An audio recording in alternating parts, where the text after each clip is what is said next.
Can an Ontario lawyer continue to practice law while bankrupt? It is the number one question we hear from legal professionals in financial distress. In this video and Brandon's blog, Brandon Smith, licensed insolvency trustee and senior vice president of Ira Smith Trustee and Receiver Inc., breaks down the strict Law Society of Ontario rules regarding bankruptcy and insolvency. If you are a lawyer or paralegal in Ontario, filing for bankruptcy triggers immediate consequences under the Law Society's bylaws. This video and blog discusses what they are. Financial trouble can happen to anyone, including the most successful professionals. At Ira Smith Trustee and Receiver Inc., we specialize in starting over, starting now. We help Ontario professionals navigate the Bankruptcy and Insolvency Act without losing their livelihood. I am Avatar Ira Smith. Right now, Ira and Brandon Smith are helping consumers and entrepreneurs just like you. We are a true family business. We are not for everyone. But if we take you on as a client, we promise that you will be treated with the utmost of respect, and you will always be dealing with a licensed insolvency trustee, not a clerk, not an assistant. So, for your free, confidential consultation, give us a phone call. We would love to hear from you. I hope you can watch the rest of the video and that you find the information helpful. If you're an Ontario lawyer, the thought of personal bankruptcy is probably about way more than just money. It's that cold fear of losing your license, your reputation, the career you've worked so incredibly hard to build. Well, today we're going to break down exactly how you can navigate this kind of crisis and protect your livelihood. And it all boils down to understanding two key things: LSO bylaws 8 and 9. And let's just start by calling it what it is. Brandon Smith puts it perfectly. It is uniquely terrifying. You know, as a legal professional, you're expected to have all the answers, so admitting you're in financial trouble can feel like a deep, fundamental failure.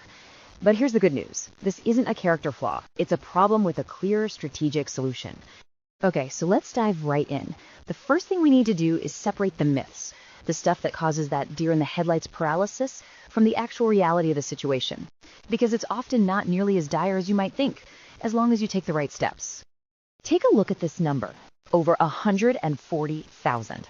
That's how many consumer insolvencies were filed in Canada just last year. What does that tell you? It's a powerful reminder that financial hardship is, at its core, a widespread math problem. It affects people from all walks of life, including high-income professionals. It is not, and I'll say it again, it is not a reflection of your character or your competence. Now here's where it gets really specific for lawyers. 30%. That's the percentage of LSO administrative suspensions related to trust account violations. The simmer is huge because it shows you exactly why the Law Society takes any hint of financial instability so seriously. For them, it's all about protecting the public. So let's just be absolutely crystal clear and bust the biggest myth right now. Filing for bankruptcy does not, I repeat, does not automatically mean your legal career is over. You can still practice law. It is not a career death sentence. There is a path forward, but it means you have to understand the rules and follow them to the letter.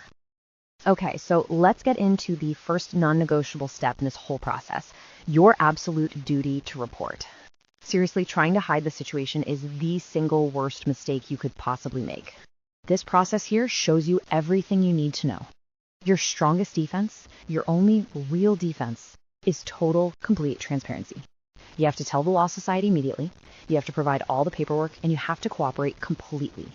Taking this proactive approach shows the LSO that you get it, that you understand your ethical responsibilities, and it dramatically improves your chances of coming out of this with your practice intact.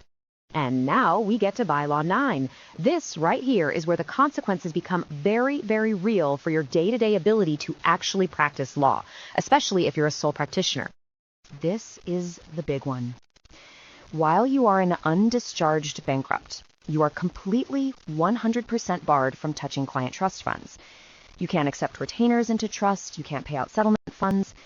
This one rule basically freezes a core function of your entire operation. Now, the impact here is wildly different, depending on how you're set up.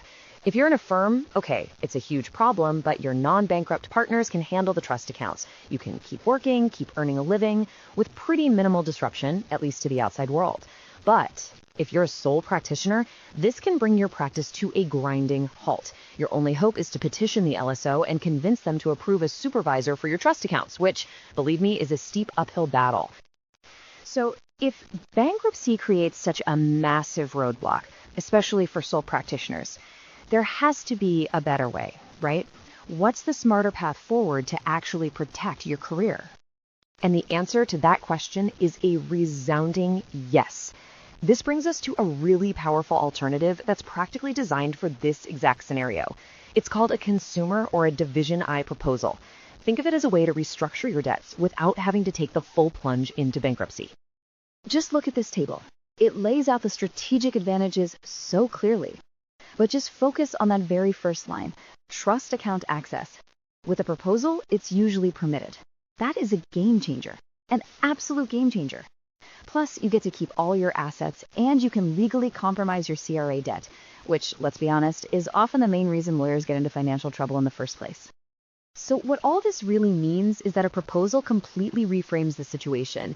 You're not just trying to survive anymore. You're making a strategic recovery. You avoid that automatic ban on your trust account, you keep your house and your other assets, you can slash your debt by a huge amount, and you even soften the blow to your credit score. It's a win-win-win. So how do we make this happen? Let's map out the clear, actionable path that gets you back to financial stability and, just as importantly, professional peace of mind. What's the very first move? Your first call, your only call, really, should be to a licensed insolvency trustee, or an LIT. These are the only professionals in Canada who are federally authorized to administer these solutions. They act as an unbiased referee, and that's why it's so critical to talk to an expert in this specific field, like Brandon Smith, who gets the unique pressures you're under. You know, by handing over the stress of dealing with creditors and navigating all the regulatory paperwork to an expert, you free yourself up. You can get back to focusing on what you do best, serving your clients. Reaching out for help isn't just about the finances. It's a massive step for your own mental well-being. It all starts with recognizing that this isn't a moral failing. It's a manageable legal and financial problem that just requires objective expert advice. Taking that first completely confidential step, making that call to an LIT who understands exactly what an Ontario lawyer is up against, is the single most powerful and proactive decision you can possibly make.